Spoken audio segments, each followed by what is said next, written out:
Your burger is served. And this is our finest Pepsi Zero Sugar. Its sweet profile perfectly balances the savory notes of your burger. That is one perfect combination. Burgers deserve Pepsi.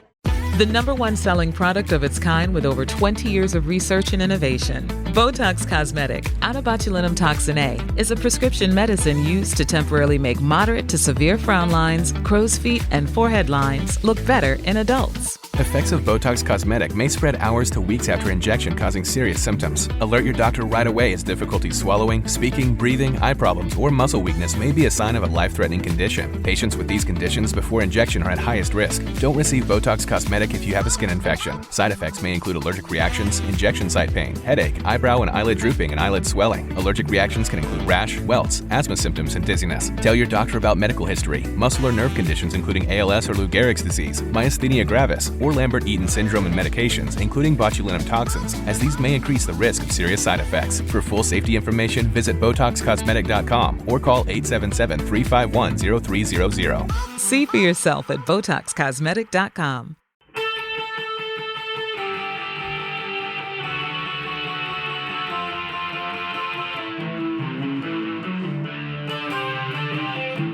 This is the Daily Blast from the New Republic, produced and presented by the DSR Network. I'm your host, Greg Sargent.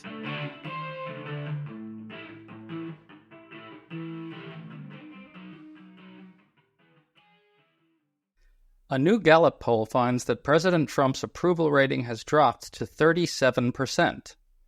But guess what? The White House has figured out just how to get those numbers back up, by picking a huge fight with The View.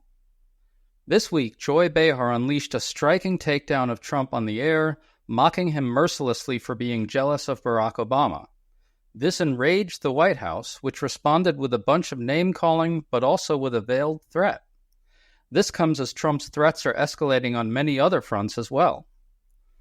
We think the logic of this is worrisome. At some point, won't Trump and the White House have to escalate? What happens then? The outright jailing of Democrats and TV critics? Salon's Amanda Marcotte is one of the best out there at decoding MAGA's various cultural hatreds, so we're talking to her about all this today. Good to have you on as always, Amanda. Thanks for having me.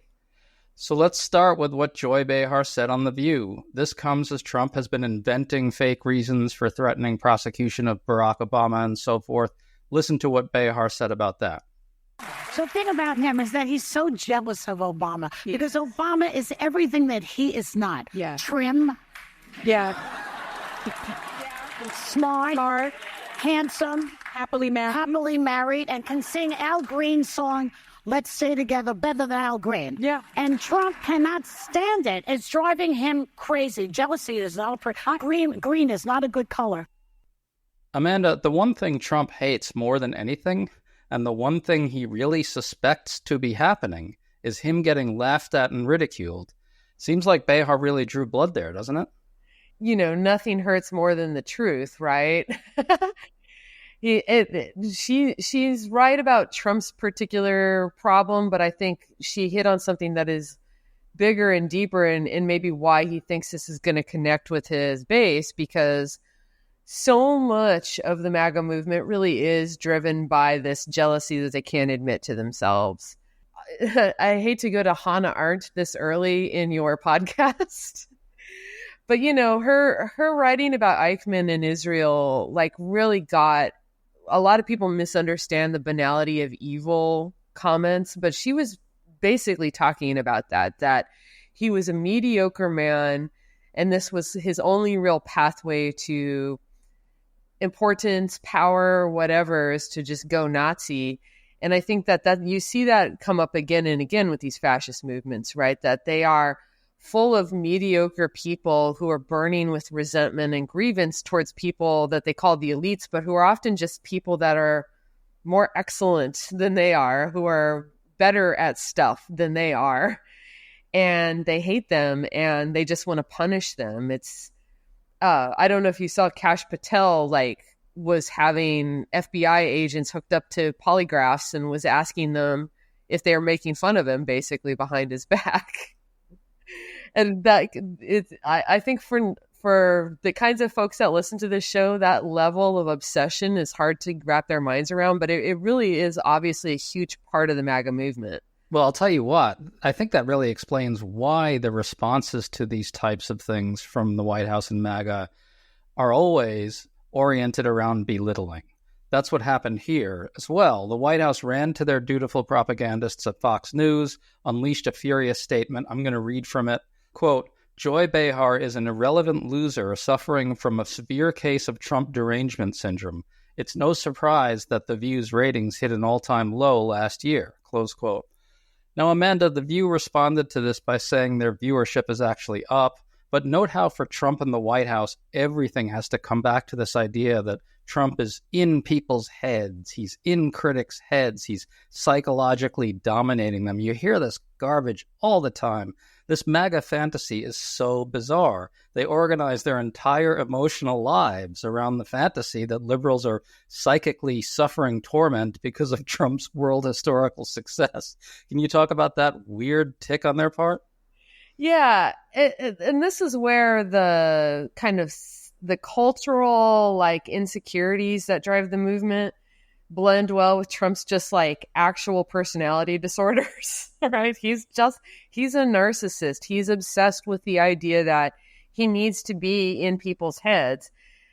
But the problem is that he sucks. He's not interesting. He's not smart. He's not anything. He's just a mean, stupid, mediocre narcissist.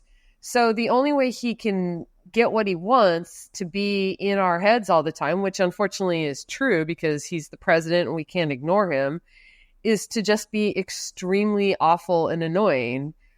But getting attention from people by smacking them in the face over and over, it gets attention, but it doesn't get the kind of attention that, he wants, which is admiration. And so he's just in this constant hamster wheel of trying to get people to admire him when all he can ever do is, and he does the admiration he gets from his base is not enough because those people in his view suck too. He's really in an interesting trap. To stay up to date on all the news that you need to know, there's no better place than right here on the DSR Network. And there's no better way to enjoy the DSR Network than by becoming a member. Members enjoy an ad-free listening experience, access to our Discord community, exclusive content, and more. Use code DSR2025 for a 40% off discount on sign-up at thedsrnetwork.com/buy. That's code DSR2025 at thedsrnetwork.com/buy. Thank you, and enjoy the show. Running a business comes with a lot of what-ifs. But luckily, there's a simple answer to them. Shopify. It's the commerce platform behind millions of businesses, including Thrive Cosmetics and Momofuku. And it'll help you with everything you need. From website design and marketing to boosting sales and expanding operations, Shopify can get the job done and make your dream a reality. Turn those what-ifs into... Sign up for your $1 per month trial at shopify.com/special offer. Ryan Reynolds here from Mint Mobile. With the price of just about everything going up, we thought we'd bring our prices down. So to help us, we brought in a reverse auctioneer, which is apparently a thing. Mint Mobile Unlimited Premium Wireless. How to get 30, 30, bit to get 30, bit to get 20, 20, 20, bit to get 20, 20, bit to get 15, 15, 15, 15, just $15 a month? Sold! Give it a try at mintmobile.com/switch.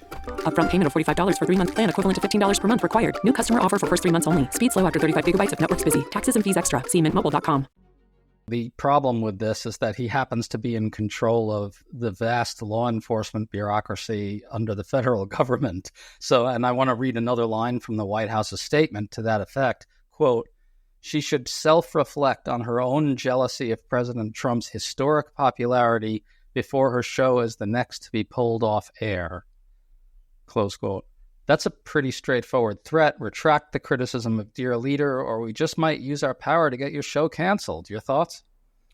Yeah, I really would like to ask people who voted for Trump because they bought the idea that they were standing up for free speech against cancel culture to reflect on the fact that the White House thinks they have the power to cancel television shows and that they're going to use it. I assume most of those people will just like make up excuses and come up with bizarre rationalizations. But this is straightforward. Like, quote unquote, cancel culture was mostly just people being mean to you on Twitter. And he's actually literally threatening to cancel The View because they're mean to him. And he can't.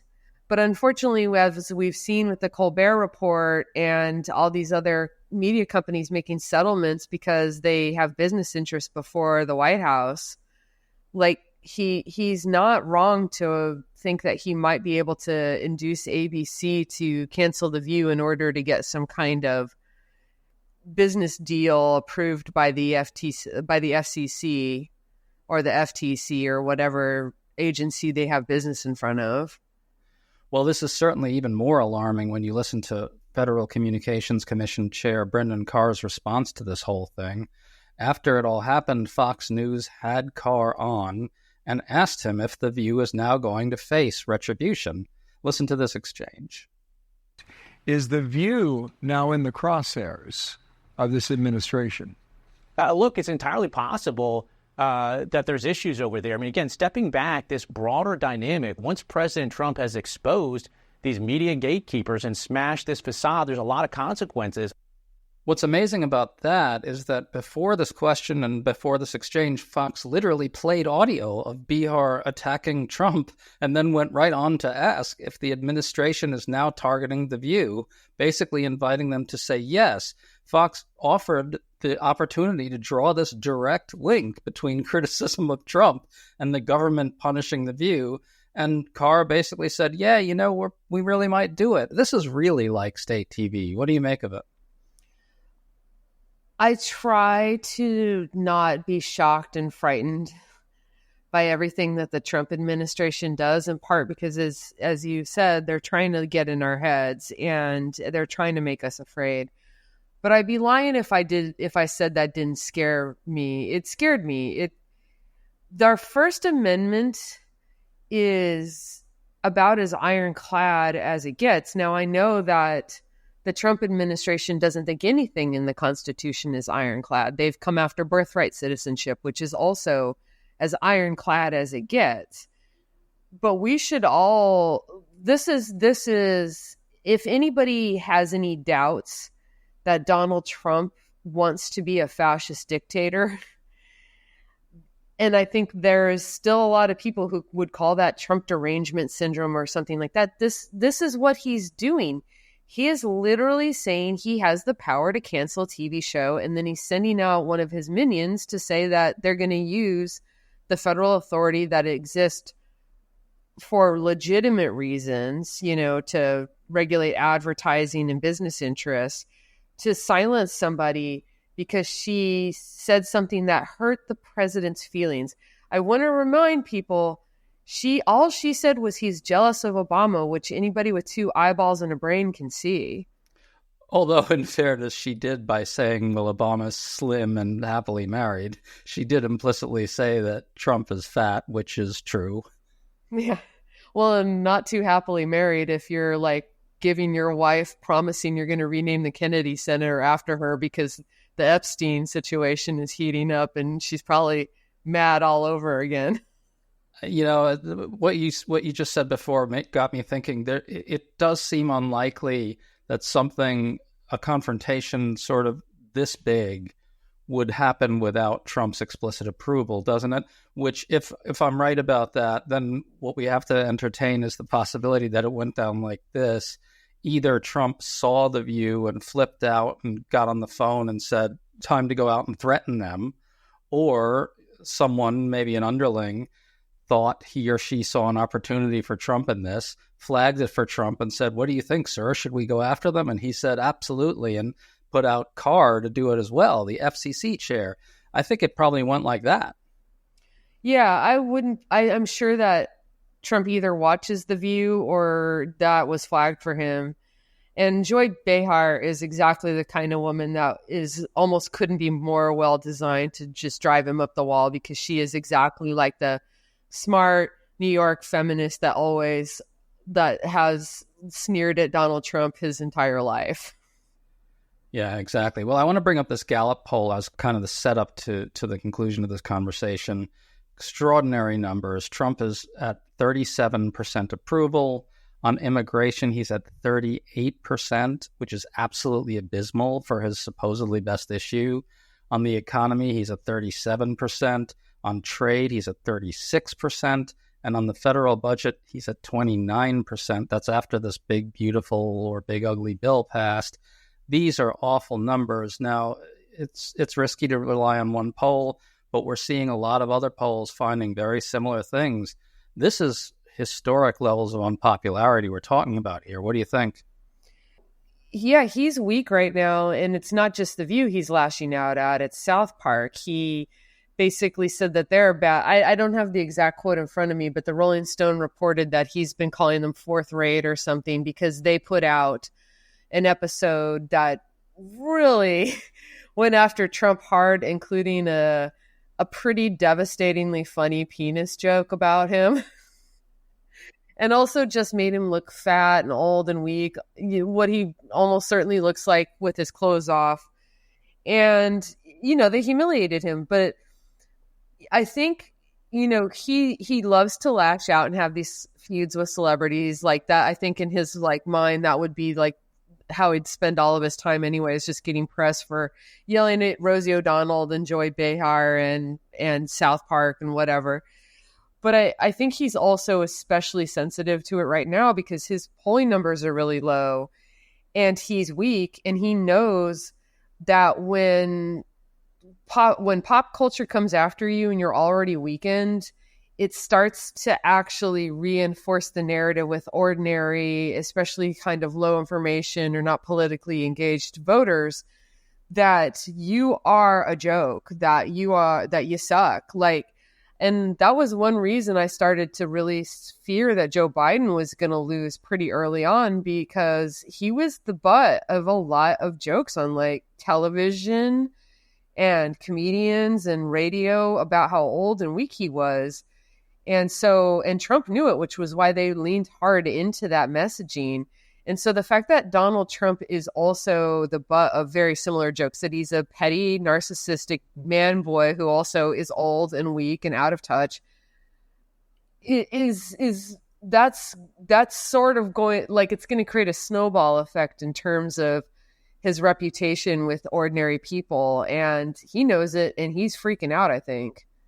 Yeah, and that makes me want to step back and kind of get at the big picture here. I think something else is going on under the surface as well. Remember when Trump won the election, there was all this talk about how the culture was really turning toward Trumpism. He seemed to really have his finger on a pulse that maybe others didn't. That was the sense that was out there. But now his numbers are in the toilet. As I said, his approval on immigration is 38% in this new poll, abysmal. Clearly, the culture has turned against Trump's immigration crackdown. The culture was supposed to rally behind authoritarianism and state-sponsored cruelties to immigrants and white nationalism and so forth. But that's not happening. Trump is reaching these settlements with universities, but they're fundamentally not breaking them as liberal cultural institutions. Trump is losing against some of the law firms. The culture is pushing back. We're seeing this huge outpouring of communication from the grassroots and from the streets about the immigration stuff. The long march through our institutions isn't transforming them. And I think Trump and MAGA are hysterical about all that. And so they're strong-arming the View in this ham-handed way, but they're going to have to ratchet things up, right? What do you make of that overall reading? I think that you're right. And I think they're going to try to ratchet things up because they're going to try to force what you can only get through persuasion, which is people to like you. And, when you put it all, this discussion is actually kind of making me think, I think a lot of us felt early on like this wasn't the country. This second Trump election, I think hit a lot of us even harder because it wasn't a fluke. And it made us feel like this wasn't the America that we thought it was. And I think right or left, I think most of us felt like Americans view themselves as independent, freedom-loving people. And not cruel. Yeah, and not cruel. And I think that it was very disturbing to us to think that Americans, that maybe a majority even of Americans, are like fine with being ruled by a fascist dictator who won't even let you make dick jokes, about him. And it's heartening to see that the polling shows that a lot of people, what it was they just weren't paying close attention. But now that they have no choice but to be reminded of who Donald Trump really is, and he's worse this time around, that part, what I thought America always was, actually turns out to be there. Like, that people are like, we don't like ICE agents kicking in people's doors. These concentration camps, what are you talking about?